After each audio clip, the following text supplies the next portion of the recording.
బెంగాల్లో సువేందు అధికారి ప్రభుత్వం చేసిన ప్రకటన వాస్తవికంగా సంచలనమే సృష్టించింది.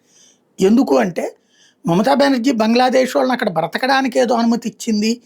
ఏదో వాళ్ళ బతికేదో వాళ్ళు బతుకుతున్నారులే పోనీయండిలే అని భారతదేశంలో చాలా చోట్ల అనుకున్నారు ఓ రకంగా.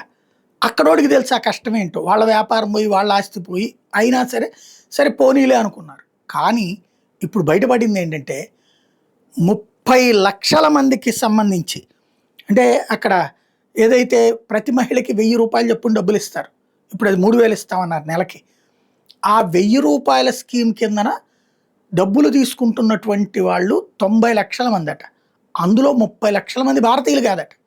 బంగ్లాదేశీ మహిళలకి అక్కడ ఉండేందుకు అవకాశం కల్పించి వాళ్ళు రోడ్ల పక్కన ఆక్రమించుకుంటారు, ప్రభుత్వ స్థలాలు ఆక్రమించుకుంటారు.